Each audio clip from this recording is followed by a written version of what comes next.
Welcome students.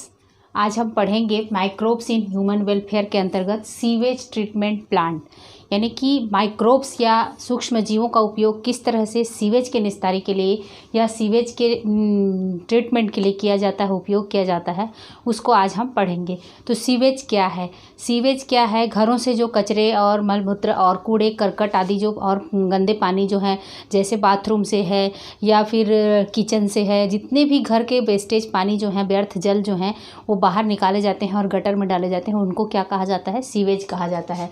तो नगरों के व्यर्थ जल को क्या कहा जाता है? वाहित मल या सीवेज कहा जाता है। उसमें ज़्यादातर ऑर्गेनिक माने कार्बनिक पदार्थ स्थित होते हैं और माइक्रो ऑर्गेनिज्म या सूक्ष्म जीव स्थित होते हैं। और ये सूक्ष्म जीव क्या होते हैं? रोगजनक होते हैं, यानी रोगों को उत्पन्न करते हैं।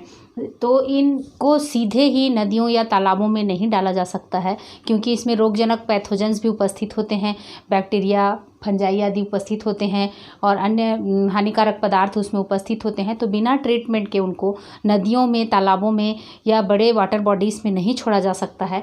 यदि छोड़ा जाना है तो उसको पहले उपचारित करना होगा। तो उपचारित करने के लिए क्या किया जाता है? सीवेज ट्रीटमेंट प्लांट के द्वारा उनको उपचारित किया जाता है। ये 2 चरणों में पूर्ण होता है। सीवेज का ट्रीटमेंट जो है ये इन प्लांट्स में 2 चरणों में पूर्ण होता है।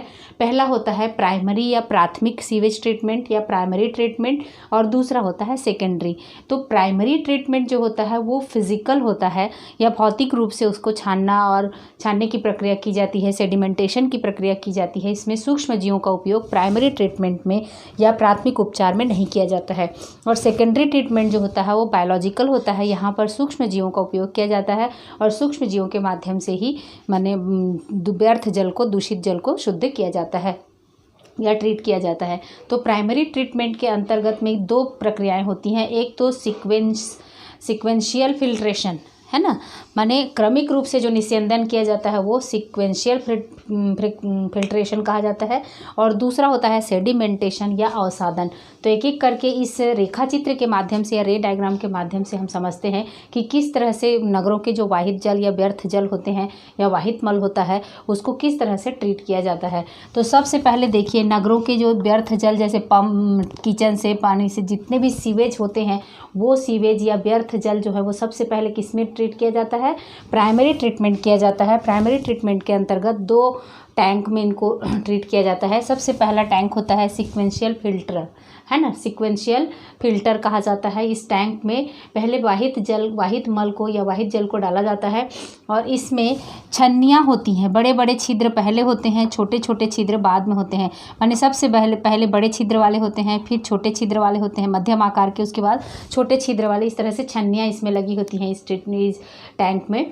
तो इसमें वाहित जल को जब डालते हैं तो तैरती हुई चीज़ों को, है ना, जैसे पॉलीथीन है, प्लास्टिक के कुछ सामान हैं, या फिर और कुछ लकड़ी हैं, पत्ते हैं, जो भी तैरती हुई चीज़ें हैं, बड़े आकार के फ्लोट कर रहे हैं जो उस जल में, वो तैरती हुई चीज़ें आकार के अनुसार सबसे पहले बड़े आकार की छन जाते हैं, उसके बाद पानी बाहर जाता है, फिर मध्यम आकार की चीज़ें छन जाती हैं, उसके बाद ये पानी बाहर जाता है, और सबसे अंत में छोटे आकार के बाद उसके बाद छोटे छोटे जो पेबल्स हैं, कंकड़ हैं, पत्थर हैं, मिट्टी हैं और ऑर्गेनिक पदार्थ जो घुलित अवस्था में है, वो सब मिलकर ये आगे की ओर बढ़ते हैं और किस में जाते हैं? सेडिमेंटेशन या सेटलिंग टैंक में जाता है। पहले बड़े आकार के पॉलीथीन और बड़े कचरे आदि जो हैं वो फिल्ट्रेशन, सिक्वेंशियल फिल्ट्रेशन के माध्यम से, है ना, सिक्वेंशियल फिल्ट्रेशन या क्रमिक निस्यंदन के द्वारा इनको, निस्यंदन मतलब छानने की प्रक्रिया, तो इनको छानकर अलग कर दिया जाता है और बचे हुए जो जल के साथ में और अन्य कंकड़ और मिट्टी आदि हैं वो सब यहाँ से बहकर किस में जाता है? सेटलिंग टैंक में जाता है। अगला टैंक कौन सा है? सेटलिंग टैंक जाता है। इस सेटलिंग टैंक में बिल्कुल भी जल को हिलाया नहीं जाता है, उसको सेटल होने दिया जाता है। तो उसमें जो भी कंकड़, पत्थर, मिट्टी या फिर भारी सामान, जो भारी वस्तुएं जो होती हैं यहाँ पर, जो छोटे साइज़ की होती हैं या बड़े साइज़ की भारी वस्तुएं जो होती हैं, कंकड़, पत्थर, पेबल्स या मिट्टी या रेती इत्यादि जो भी हैं, वो नीचे बैठ जाती हैं और ऊपर में घुली हुई कार्बनिक पदार्थों के साथ में जो जल प्राप्त होता है, तो नीचे जो सेटलिंग टैंक में बैठ जाते हैं उनको बाहर कर लिया जाता है और इसको कहा जाता है प्राइमरी स्लज।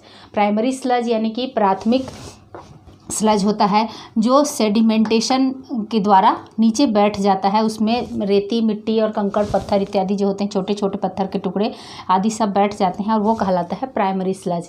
और ऊपर में जो बच जाता है जल, जिसमें कार्बनिक पदार्थ घुले हुए होते हैं, घुलित अवस्था में स्थित होते हैं, ये जल कहलाता है इफ्लुएंट या बहिस्राव।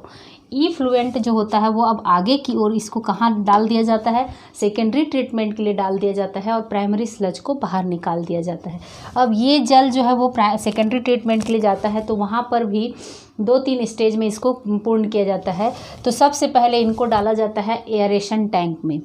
एयरेशन टैंक मतलब यहाँ पर क्या होता है, वायु को प्रवाहित किया जाता है और तेज़ी से हिलाया जाता है और उसके फलस्वरूप यहाँ पर अत्यधिक मात्रा में एरोबिक बैक्टीरिया है ना, और एरोबिक बैक्टीरिया जो है वायुजनित बैक्टीरिया और फंगस जो है यहाँ पर डेवलप हो जाते हैं और उनके गुच्छे यहाँ पर बनने लग जाते हैं, है ना। तो ये एरोबिक बैक्टीरिया जो होते हैं ये कार्बनिक पदार्थों को खाने लगते हैं, है ना। यहाँ पर जो उपस्थित घुलित अवस्था में कार्बनिक पदार्थ हैं उनसे पोषण प्राप्त करते हैं।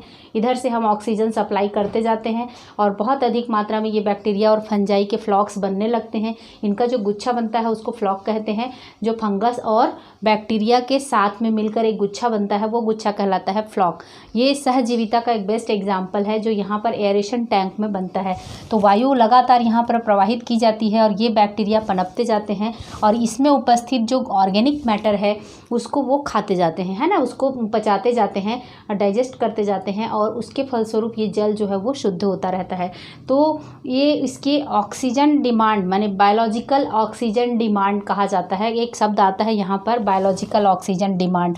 तो ये बायोलॉजिकल ऑक्सीजन डिमांड क्या है, ये देखिए बायोलॉजिकल ऑक्सीजन डिमांड, ऑक्सीजन की वह मात्रा, यहाँ से जो ऑक्सीजन जा रहा है ऑक्सीजन की वह मात्रा जो बैक्टीरिया द्वारा 1 लीटर पानी में, बैक्टीरिया के द्वारा, यहाँ जो बैक्टीरिया पनप चुके हैं इन बैक्टीरिया द्वारा 1 लीटर पानी में उपस्थित कार्बनिक पदार्थों की खपत कर, ये 1 लीटर पानी में जो बैक्टीरिया स्थित होते हैं वो कार्बनिक पदार्थ को जितनी अधिक मात्रा में ऑक्सीजन को खपत करके ऑक्सीडाइज करते हैं वो मात्रा कहलाता है ऑक्सीजन का बायोलॉजिकल ऑक्सीजन डिमांड, है ना। माने ये बैक्टीरिया जितनी ऑक्सीजन को खपत कर ऑर्गेनिक मैटर को 1 लीटर पानी के ऑर्गेनिक मैटर को डाइजेस्ट करते हैं या ऑक्सीडाइज करते हैं वो मात्रा कहलाता है बायोलॉजिकल ऑक्सीजन डिमांड या BOD कहलाता है ना। तो जितना अधिक यहाँ पर ऑर्गेनिक मटेरियल स्थित होगा उसको खपाने के लिए उतनी अधिक ऑक्सीजन की मात्रा होगी, मतलब जितना अधिक पॉल्यूशन होगा उतनी ही अधिक BOD होगा। BOD क्या है, ऑक्सीजन की वह मात्रा है जो 1 लीटर में उपस्थित कार्बनिक मैटर को या कार्बनिक पदार्थ को पचाने के लिए, ऑक्सीडाइज करने के लिए बैक्टीरिया जो हैं यूज़ करते हैं।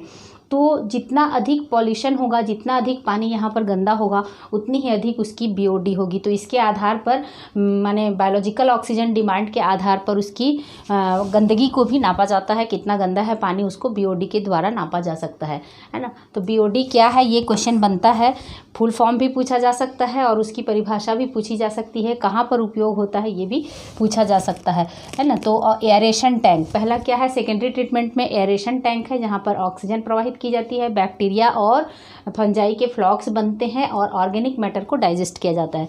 उसके बाद जो ऊपर पानी बचता है, नीचे की ओर बैक्टीरिया फ्लॉक्स बनाकर इकट्ठे होते जाते हैं और ऊपर की ओर क्या होते हैं, पानी जो है वो आगे की ओर इनको सेकेंडरी टैंक में, सेटलिंग टैंक में डाल दिया जाता है। यहाँ पर ऑर्गेनिक सब्सटेंसेस जो है वो ऑक्सीडाइज कर लिए जाते हैं, फिर उसको सेटलिंग टैंक में डाल दिया जाता है।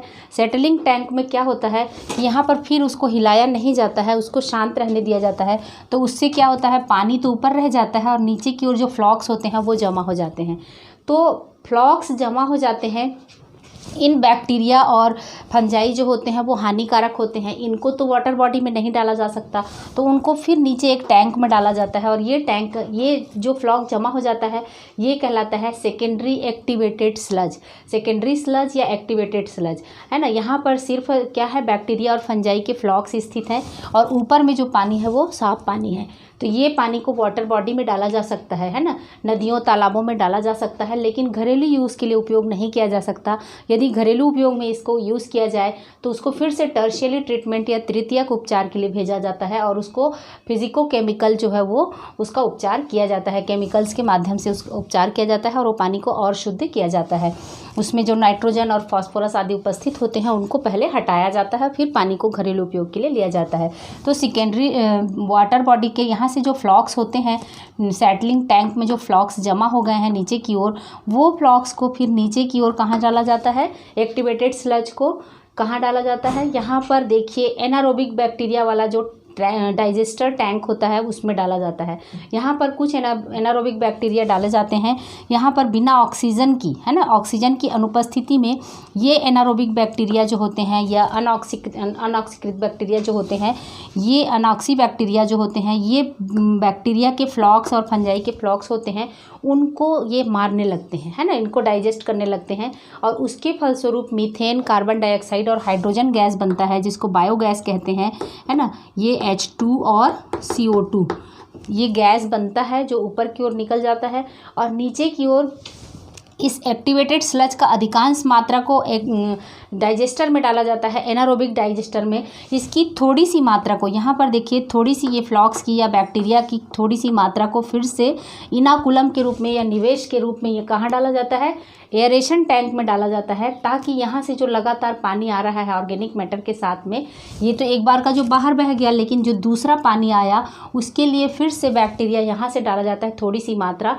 यहाँ पर एक्टिवेटेड स्लज की थोड़ी सी मात्रा को निवेश के रूप में फिर से किस में भेजा जाता है, एयरेशन टैंक में भेजा जाता है, और ताकि दोबारा जो पानी आए ऑर्गेनिक मैटर के साथ में उसको फिर से डाइजेस्ट करने में ये हेल्प कर सकें।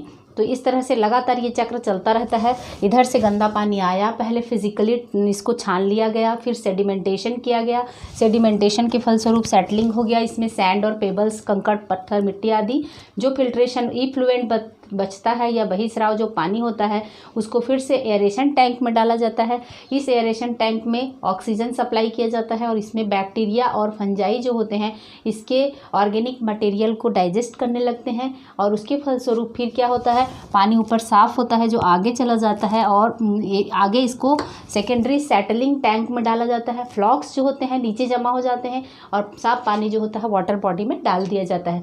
ये फ्लॉक्स की अधिकांश मात्रा को फिर किस में डाला जाता है, इस एक्टिवेटेड स्लज की अधिकांश मात्रा को यहाँ पर एनारोबिक डाइजेस्टर टैंक में डाला जाता है, जहाँ पर एनारोबिक बैक्टीरिया को डाला जाता है। ये एनारोबिक बैक्टीरिया इन फ्लॉक्स को डाइजेस्ट करते हैं या इनको मार देते हैं और इनको मार देते हैं। इसके फलस्वरूप गैस उत्पन्न होता है, मीथेन, हाइड्रोजन और ऑक्सीजन का, और थोड़ी सी मात्रा को यहाँ से फ्लॉक्स की थोड़ी सी मात्रा को फिर किस में डाल दिया जाता है, एयरेशन टैंक में डाल दिया जाता है।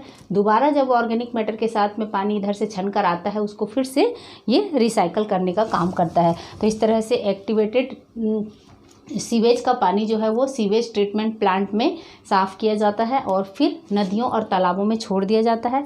यदि घरेलू यूज़ के लिए उपयोग किया जाए तो उसका तृतीयक ट्रीटमेंट या टर्शियरी ट्रीटमेंट किया जाता है। सीवेज ट्रीटमेंट प्लांट के अंतर्गत एक क्वेश्चन बनता है कि वाहित मल में के उपचार में सूक्ष्म जीवों की भूमिका क्या है, ये क्वेश्चन बन सकता है। और दूसरा क्या है कि बीओडी क्या है ना, बीओडी क्या है, ये ऑब्जेक्टिव के क्वेश्चन में आता है। तो biological oxygen demand full form भी पूछ सकता है और बीओडी की परिभाषा भी पूछ सकता है।